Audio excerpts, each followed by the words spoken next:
Welcome back to the De-Hypnotize broadcast. I have an update on the last dangerous legislation video that I put out. There is a discrepancy, and I want to correct an error that I made. It wasn't entirely my fault. The news article from Click Orlando actually cited the wrong document and had a link to the wrong document. However, both documents, or actually all the documents, the executive orders and the Florida State Senate bills, are still highly,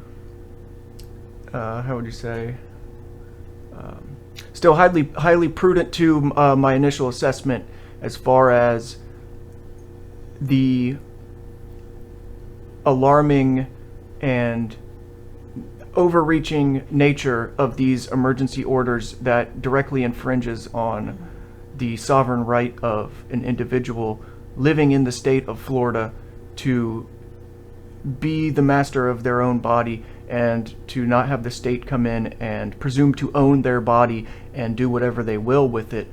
As far as what I addressed, taking people away, putting them in quarantines, or even forcefully injecting them. Now, that bill was in the article right here. You can see Click Orlando says that he passed the executive order removing the emergency orders for COVID and also prohibiting the vaccine passports, or what we would call in code the RonaWac papers. Now, they said that Senate bill 1924 was linked, but that is actually a link to Florida Senate Bill 2006. So when we review this Senate Bill 2006, which you can see here that I found a different copy of it. So this is two different sources of this document now that you can see, but it still pertains. So line 1097, and this is not Senate Bill 1924, this is actually Senate Bill 2006. And it was passed in 2021, let's see exactly when. Filed on the 1st of March.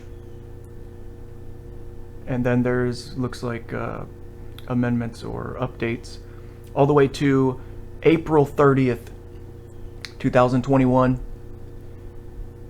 And so again, we read line 1097, ordering the individual to be examined, tested, vaccinated, treated, isolated, quarantined, da da da da. So all that, I stand by that. That's not I'm sorry, I'm not sorry. This is ridiculous. The state does not have right over my body, and I will fight in any means necessary to not be taken away by the police officers they grant this power to come and abduct you. I mean, that's what it is. This is statism at its finest, and for all the voluntarists and anarchists out there, that you know what I'm talking about. This is not this violates every human right imaginable. Okay? And now I just want to clear the air, though. I find no solace, I take no joy in what some would see as nitpicking what the governor is doing here and what the state Senate of Florida is doing. I think that DeSantis has done a great job, for the most part, in preserving the cause of liberty and bodily autonomy and getting rid of these crazy authoritarian measures that were enacted during this whole scamdemic. But with that said, there are too many anomalies. And now, because this came to my attention that I had misidentified this bill due to mostly, like I said, the article providing the wrong link. But let's go over some of these bills. So besides this Senate Bill 2006, what I will say is, now I've reviewed the emergency, the executive order removing the COVID restrictions, and lifting the state of emergency, right? So we've got, there's quite a bit actually. Executive Order 21-81. No, that's the one prohibiting the Ronowak Pass. And now we're going to look here, Executive Order 21-102. Now this is where you suspend all the, the crazy stuff that people were freaking out over with their whole problem reaction solution. Psych warfare campaign that they enacted on the world with this whole corona thing. So this is very good. Now I'm commending the governor for this, for doing what he did here, in allowing the free, quote unquote free citizens of the state of Florida to make their own decisions, as adults should. The government is not our daddy. We're not their subjects. We're not their children. I mean, in philosophical terms, right? I mean, when you get into the logistics of it, you can't really say that on a factual basis that the state doesn't own you. It's ridiculous because when you look at the documents and the legislation, it's anyway. So now it's, of course, whereas they love to do that. But then when we're going to go down here and say, whereas with my encouragement, Florida legislature passed and I signed Senate Bill 2006, a measure designed to curb restrictions and closures of businesses during an extended emergency to add significant accountability and difficulty for the continuation of any local limitation on the rights or liberties of individuals or businesses, and to declare in no uncertain terms that the policy of the state of Florida will favor a presumption of commercial operation and individual liberty. Now I love this terminology here, with no toleration for unending and unjustified impediments to that liberty. Now that is the terminology and the philosophy that we need to stick by, right there. So no toleration, okay, that means no toleration. So anyone that is trying to enforce this delusional worshiping of the god of fear on you by saying that, oh, well, we don't react this way when the flu kills a lot of people, but we're going to react this way when something less deadly does. It doesn't make any sense. So I want to clear that up, okay? I'm not trying to attack the governor, All I'm doing is pointing out discrepancies and things that I find alarming. All right, so now we got that out of the way. Let's go and actually look at the Senate Bill 1924 and see what that says. Okay, so this bill was filed March 1st, and then there's a, I guess, updated version, whatever, March 17th. Okay, and you can find this, and I'll leave the link, floridasenate.gov. Okay, so we're going to look at Florida Senate Bill 1924. And this is the problem that I find in quote-unquote emergency management powers. These state of emergency laws, these special emergency powers laws that are enacted are very, very scary to people who love their liberty and want to make their own decisions and not have the government intervening into their every decision and micromanaging their lives. So basically the gist of this, and please go read it, it's a lot shorter than the Senate Bill 2006. That one's over 1,100 lines long. This one's only 202 lines.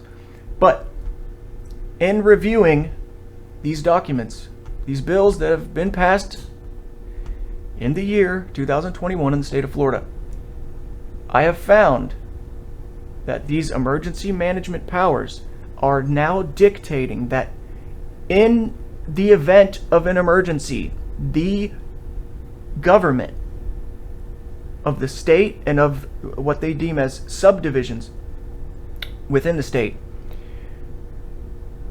have now been granted the authority to basically do whatever they want when a state of emergency is declared. So you can read through this, they're saying that they can basically violate the Third Amendment of the Constitution of the United States in taking resources from you. Anything. Your house, your truck, your gun, your food, anything. They are the Führer. They are the Almighty, according to this bill. Okay? So we're going to read through this.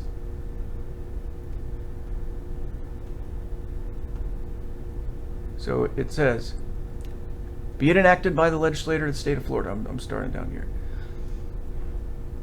So the emergency management powers.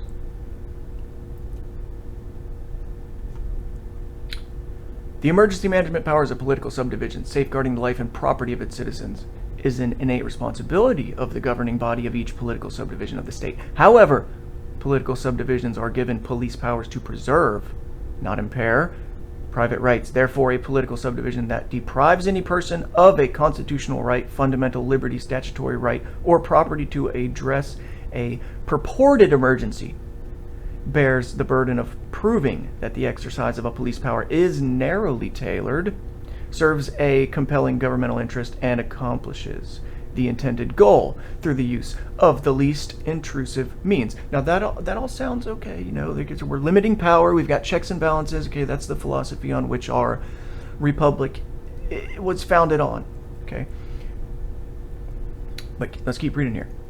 In order to provide effective and orderly governmental control and coordination of emergency operations in emergencies within the scope of section each county with this state shall be within the jurisdiction of and served by the division, except as otherwise provided in section Each local emergency management agency shall have jurisdiction over and serve an entire county, unless part of an interjurisdictional emergency management agreement entered into pursuant to paragraph 3b, which is recognized by the governor by executive order or rule. Each county must establish and maintain such an emergency management agency and shall develop a county emergency management plan to program that is coordinated and consistent with the state comprehensive emergency management plan and program.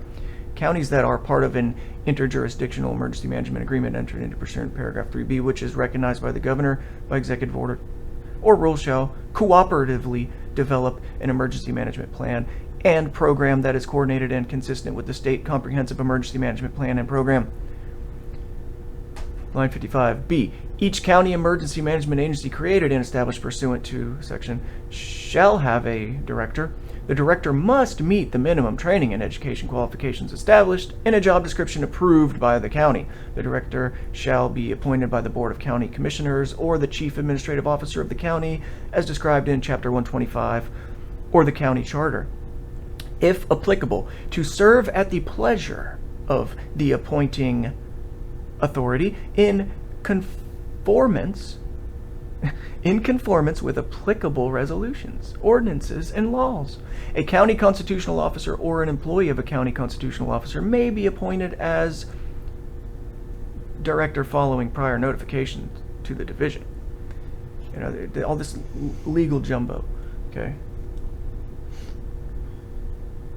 Each Board of County Commissioners shall promptly inform the division of the appointment of the director and other personnel. Each director has direct responsibility for the organization, administration, and operation of the county emergency management agency. The director shall coordinate emergency management activities, services, and programs within the county and shall serve as liaison to the division and other local emergency management agencies and organizations. Line 75C.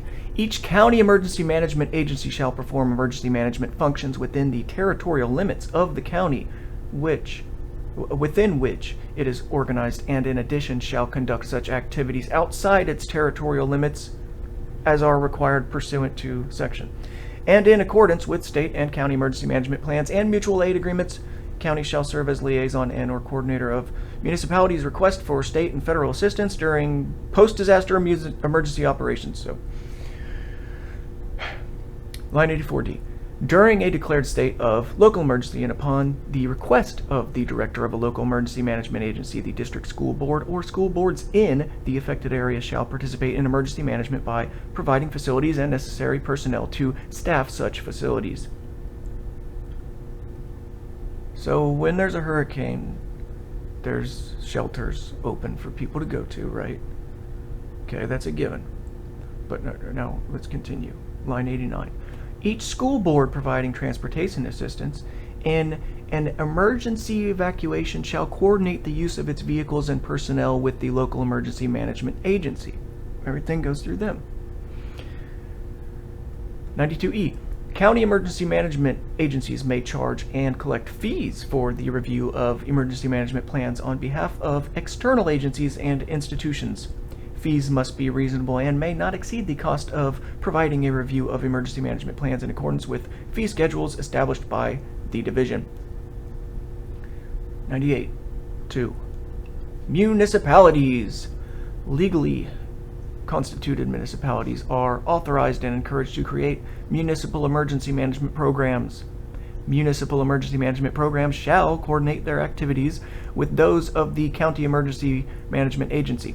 Municipalities without emergency management programs shall be served by their respective county agencies. If the municipality elects to establish an emergency management program, it must comply with all laws, rules, and requirements applicable to county emergency management agencies. Each municipal emergency management plan must be consistent with and subject to the applicable county emergency management plan. In addition, each municipality must coordinate requests for state or federal emergency response assistance with its county. This requirement does not apply to requests for reimbursement under federal public disaster assistance programs. Okay, now, guys, think about this. What happens when there's an emergency and you've got, your own resources, but the emergency management team comes in and says, oh, you got to give us your resources. And, oh, by the way, we're going to use, these government workers or even volunteers to do our bidding, whatever we want, with or without compensation. And we can take your stuff with or without compensation. And that's what it says here. So I'll continue reading. Line 113, Emergency Management Powers, Political Subdivisions. In carrying out the provisions of section, each political subdivision shall have the power and authority: 1. To appropriate and expend funds, make contracts, obtain and distribute equipment, materials, and supplies for emergency management purposes, provide for the health and safety of persons and property, including emergency assistance to the victims of any emergency, and direct and coordinate the development of emergency management plans and programs in accordance with the policies and plans set by the federal and state emergency management agencies. 2. To appoint, employ, remove, or provide with or without compensation coordinators, rescue teams, fire and police personnel, and other emergency management workers. Great. Now you're our slave because we declared a state of emergency. Now you got to do what we say, and you might not even get paid for it. To establish as necessary a primary and one or more secondary emergency operating centers to provide continuity of government and direction and control of emergency operations. Number 4. To assign and make available for duty the officers and agencies of the political subdivision, including the employees, property, or equipment thereof relating to firefighting, engineering, rescue, health, medical, and related services, police, transportation, construction, and similar items or services for emergency operation purposes as the primary emergency management forces of the political subdivision for employment within or outside the political limits of the subdivision. To request state assistance or invoke emergency-related mutual aid assistance by declaring a state of local emergency in the event of emergency affecting only one political subdivision. The duration of each state of emergency declared locally is limited to 7 days. It may be extended as necessary in 7-day increments. Further, the political subdivision has the power and authority to waive the procedures and formalities otherwise required of the political subdivision by law pertaining to line 148A.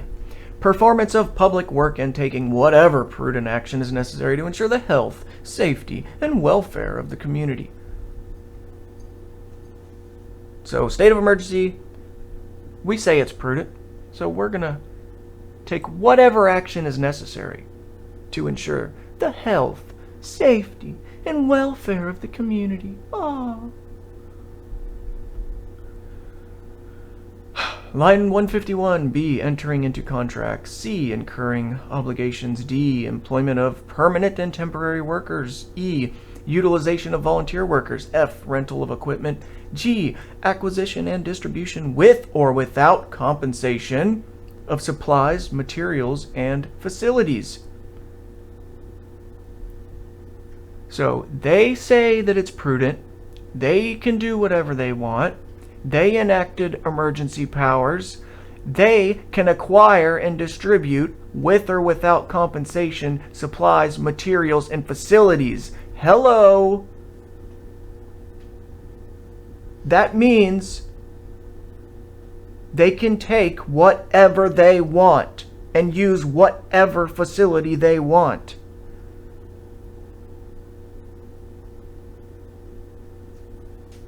With or without compensation.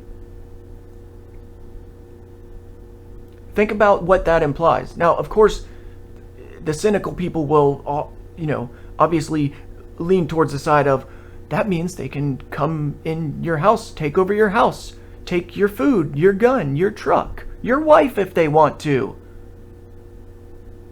That directly violates the Third Amendment of the Bill of Rights, of the Constitution of the United States of America.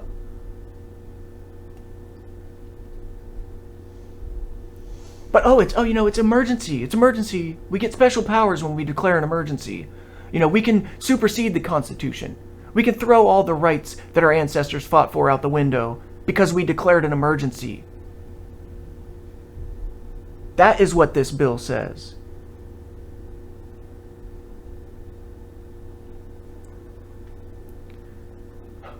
Appropriation and expenditure of public funds.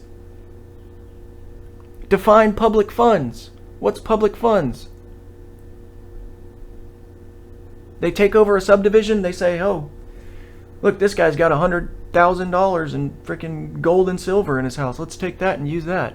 I mean, what does that mean?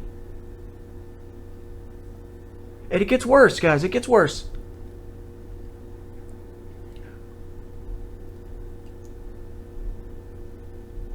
Line 159B. Upon the request of 2 or more adjoining counties, or if the governor finds that 2 or more adjoining counties would be better served by an interjurisdictional arrangement than by maintaining separate emergency management agencies and services, the governor may delineate by executive order or rule an interjurisdictional area adequate to plan for, prevent, mitigate, or respond to emergencies in such area and may direct steps to be taken as necessary, including the creation of an interjurisdictional relationship, a joint emergency plan, a provision for mutual aid, or an area organization for emergency planning and services. A finding of the governor pursuant to this paragraph shall be based on one or more factors related to the difficulty of maintaining an efficient and effective emergency prevention, mitigation, preparedness, response, and recovery system on a unijurisdictional basis, such as 1. Small or sparse population. 2. Limitations on public financial resources severe enough to make maintenance of a separate emergency management agency and services unreasonably burdensome. 3. Unusual vulnerability to emergencies as evidenced by a past history of emergencies, topographical features, drainage characteristics, emergency potential, and presence of emergency-prone facilities or operations.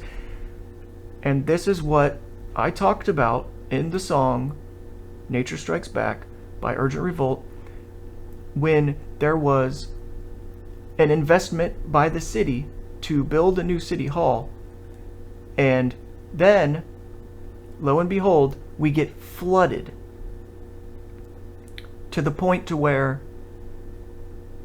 the water was 3 feet high in some areas, literally up to the top of mailboxes. We had to go in and gut duplexes because of the water damage and redo the plumbing. Okay, they had these loud pumps You can see in the video on the Revolt Records channel of Urgent Revolt gets stopped by police investigating aftermath of Tropical Storm Faye. So we were investigating because there's these big pumps. There's a lot of this construction work going on, trying to divert the floodwaters and this and that. Now, in the first Hunt, Fish, and Forage video on the Revolt Records channel, I show they left one of those apparatuses of the diversion pumps in the woods. It's still there. When did this storm hit? 2008? 2021, it's still there. So, in a way, I can see this part, line 178.3, demonstrating an unusual vulnerability to emergencies in a past history of emergencies. So they would cite this as, well, this city didn't do a very good job in preparing for flood and water diversion, and which they still, have a problem in that the sewage runoff and the drainage and all these things. You go into city council trying to lobby for improvement of the drainage systems and all these things is very difficult, and I have neighbors that have been trying to get this done for years, petitioning the city council to take action. So then, I'm saying, I can see why there might be a need for, and not necessarily a complete takeover, or like to declare you guys are incompetent, and we're higher ranking than you, so we're going to come in and do it our way. But as far as, in an actual emergency, not, a scam like this, scamdemic, in an actual natural disaster, some sense of the emergency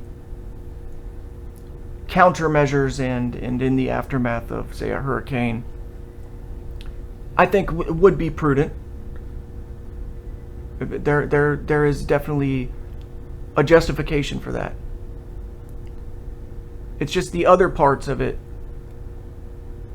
that really bother me, and the wording and the powers that are granted during these emergency powers declarations and the enacting of them.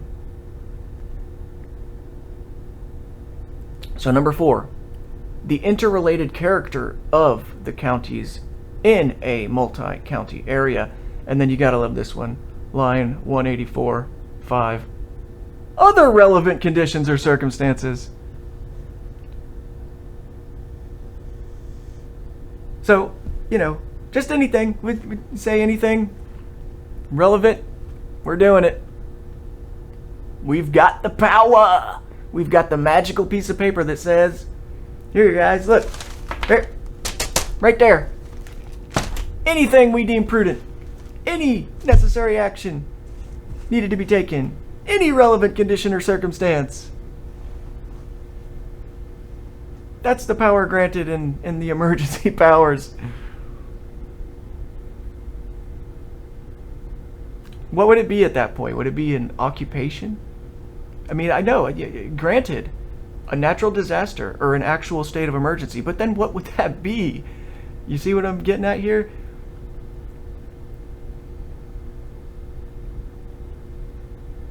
When you allow these type of laws to be passed, and then,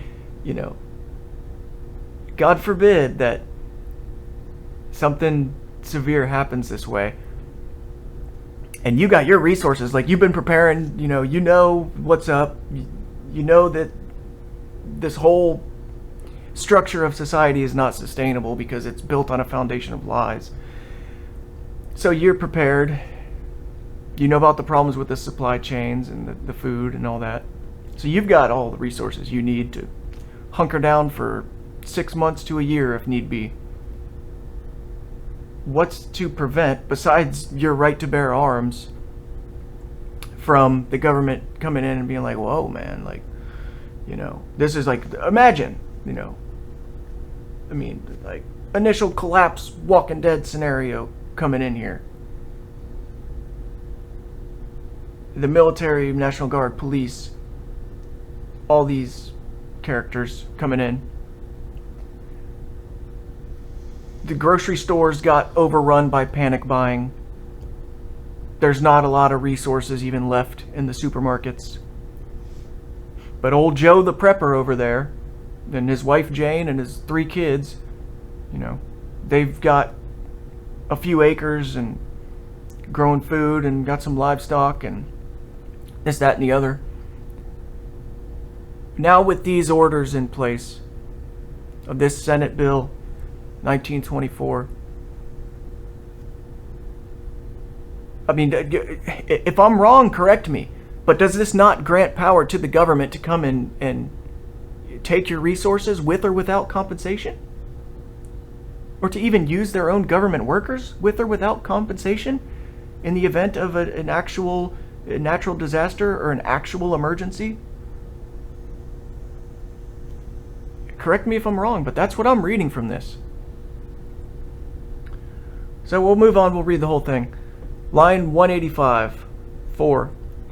Invalidation of certain emergency measures, the governor or the legislature by concurrent resolution may at any time invalidate an order, an ordinance, a proclamation, a rule, or any other measure issued by a political subdivision to address a purported emergency. Purported emergency. Not an actual emergency, like trees falling on power lines and stuff from a hurricane, but a rumor spread by the media that the Black Plague is out there. That's what I'm talking about when I say the difference between an actual emergency and their wording, not mine, a purported emergency. Now that's very important to consider. So again, reading on. Back, I'll just restart from 189. Address a purported emergency if the governor or the legislature determines that such order unnecessarily restricts a constitutional right. Well, hot dog. So, a purported emergency when the governor or the legislature says, you know what, guys, this unnecessarily restricts a constitutional right. Wouldn't that be the Third Amendment of the Constitution? I mean, I'm just saying. Like, read it. Think about it. Am I wrong?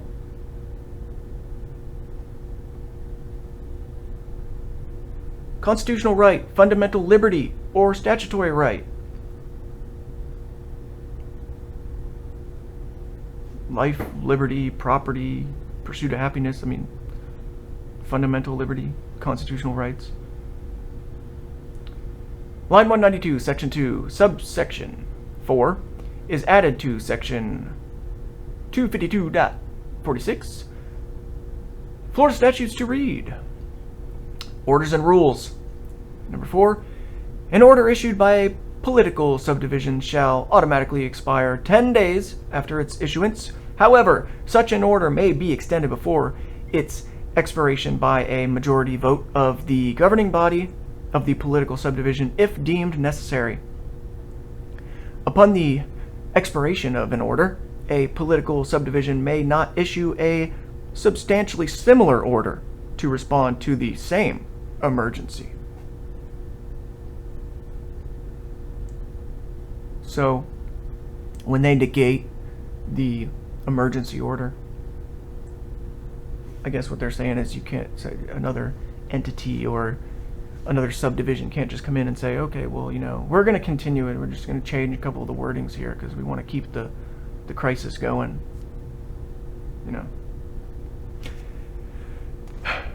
Section 3, this act shall take effect July 1st, 2021. So it's in effect. So, what does that mean? What does that mean? What I think it means is,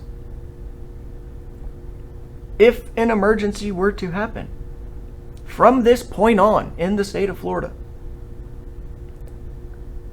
what powers have we granted to the government that we, by no means or any stretch of the imagination, would have in a normal circumstance granted to them because of the direct because of the direct contradiction to the Constitution of the United States of America and to personal liberty. Those are the issues that I am addressing here. Okay? That's what I'm doing. So that's that. So that is the real Senate Bill 1924. Thank you, Click Orlando, for messing that up so that I actually I read more laws now. So, the executive order. Like I said, I support the governor. Now, let me just clarify for everyone here. I'm not Team Red, Team Blue, or any other team, except for voluntarism and personal liberty. Right? I would say, you know, in effect, no government if the people can regulate themselves, right? But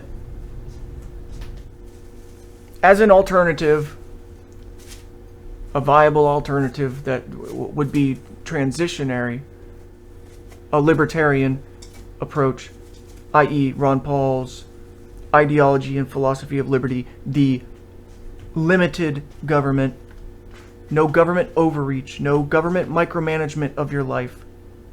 Okay? The contention that I have is that the Constitution that this country was founded on has been superseded. And these government officials continue to pass legislation that I deem as dangerous to the ethos of American citizens believing that they are free. That is my contention. So, like I said, I support the executive order, you know, and without even getting into, like, you know, as far as administering the Rona whack and all that. Yeah. But executive order number 21-102. Suspending all remaining local government mandates and restrictions based on the Rona scare, state of emergency. Great. Now, executive order 21-81, prohibiting the Rona whack passports. Great job, DeSantis. Very good. I highly agree with that. No one should have the right to tell you that they can put a frickin' drug into you because they say so when you don't want it. Okay? The principle of my body, my choice, right, is that you own yourself. Nobody else owns you. They cannot dictate to you. That is what exemptions are for. That is what all these things, you know.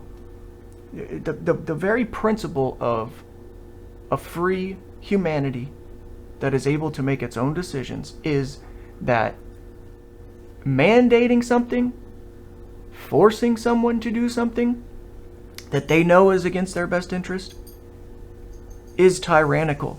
It is unjust. It is immoral. We can go on and on and on. Right? So, in that sense, the governor did a great thing with these executive orders. The Florida Senate bills, specifically Florida Senate Bill 2006, starting line 993, only for a couple lines. Public health advisories, public health emergencies, isolation and quarantine, state health officer, the high priest of your body, is responsible for declaring public health emergencies, issuing public health advisories, and ordering isolation or quarantines. So now they're going to define it. Public health emergency means any occurrence or threat thereof, whether natural or man-made, which results or may result in substantial injury or harm to the public health from infectious disease, chemical agents, nuclear agents, biological toxins, or situations involving mass casualties or natural disasters. And so,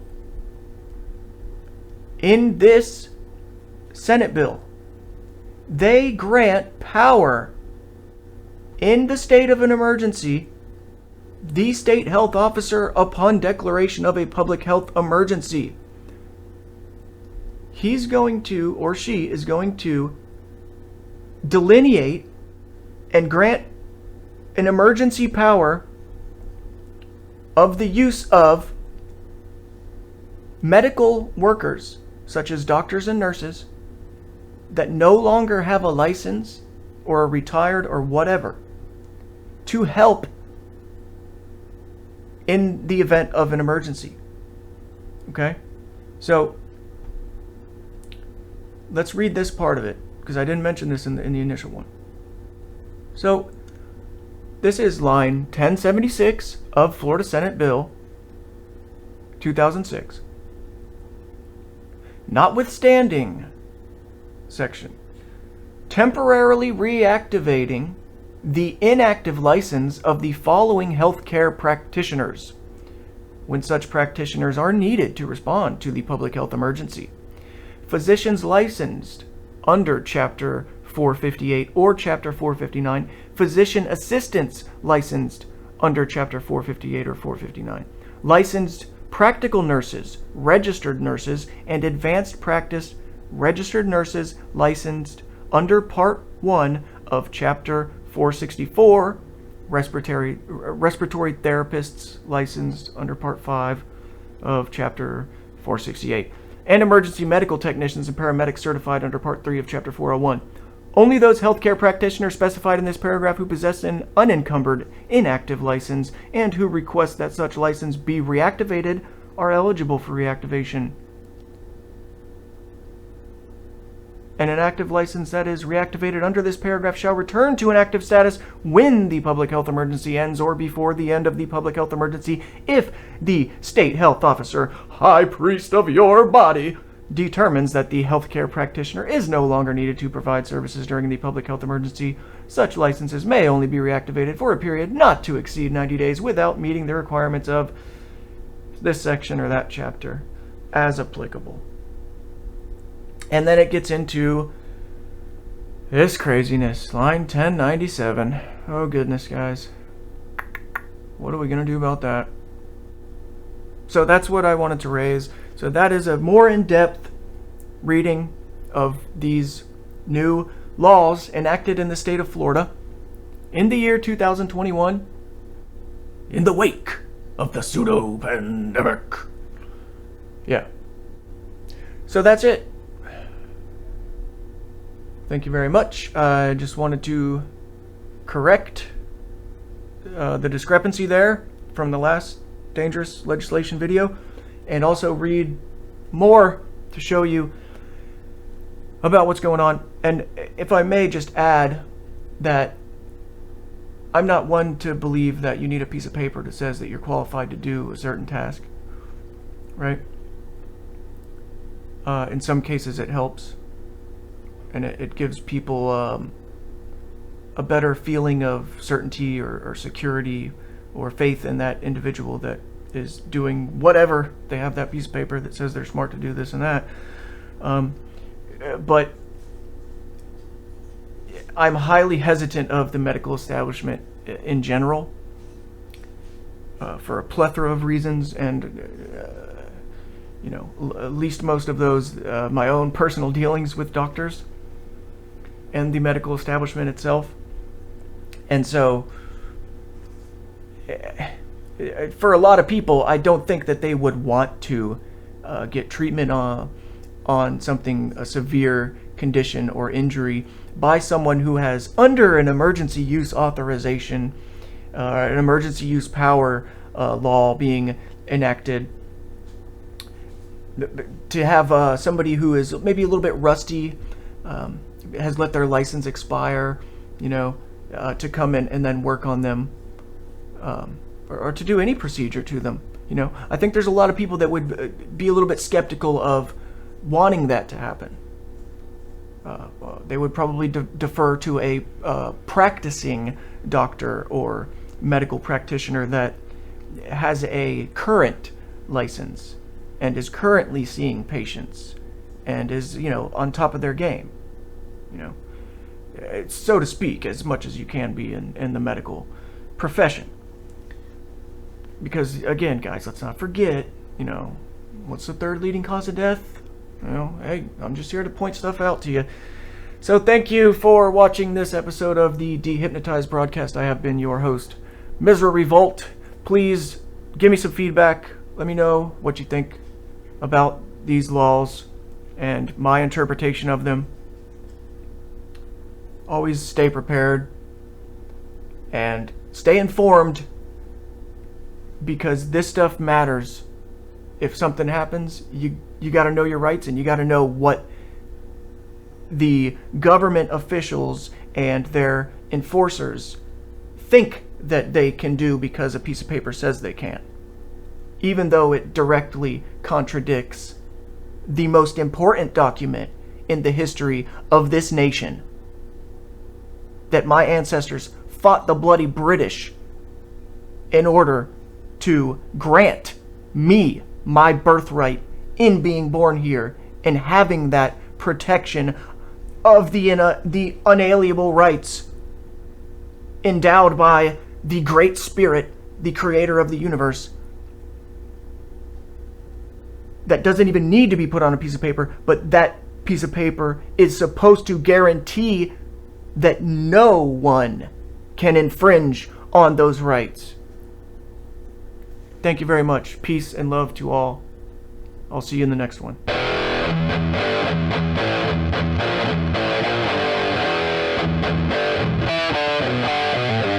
Yes, oh, Mizzra.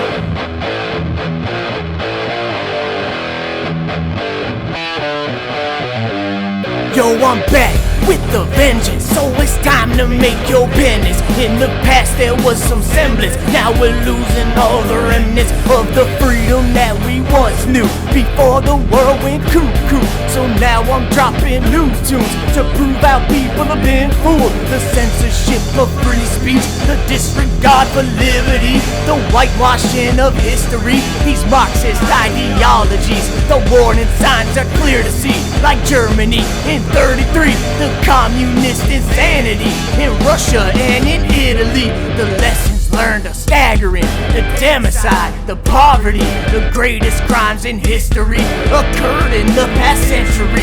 When Mao mass murdered the Chinese, the atrocities had reached a peak. Humanity is now besieged by the newest form of tyranny. A bioweapons program leaked a virus on the globe. The flu magically disappeared along with the common cold.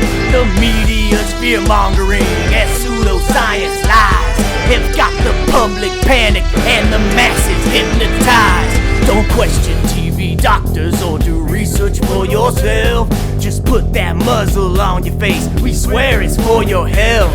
Event 201 never happened, take your fake vaccine. The Great Reset will be rolled out when you're stuck in quarantine. The secular Sharia, known as the Corona Code, has thrown logic out the window and our rights under assault. They impose their mass delusions on the skeptical and wise.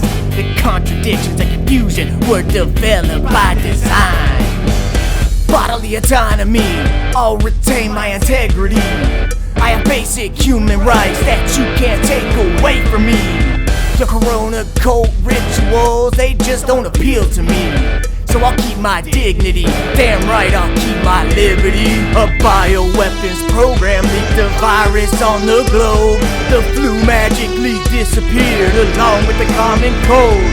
The media's fear-mongering and pseudoscience lies have got the public panic and the masses zombified. Don't question TV doctors or do research for yourself. Just strap that muzzle on your face, we swear it's for your health. Event 201 never happened, Bill Gates is our king. The Great Reset will be rolled out while you're stuck in quarantine. The psych warfare torture tactics reek of psychopaths, and they won't show the casualties from lockdowns on their graphs. All the mental health patients left neglected by their shrinks. Doctors refuse to see you cause they're afraid that you might sneeze. The obsessive compulsive germaphobes belong in the twilight zone, and it lowers your immune system to be locked inside your home. They're conditioning the kids to never know what freedom is, and creating more inflation, printing cash for stimulus. A bioweapons program nuked the virus on the globe. The flu magically disappeared along with the common cold. The media's fear-mongering and pseudoscience lies have got the masses panicked and the people zombified. A bioweapons program leaked the virus on the globe. This is the Corona Code, so just do what you're told. The media's fear-mongering and pseudoscience lies have got the public panicked and the masses hypnotized.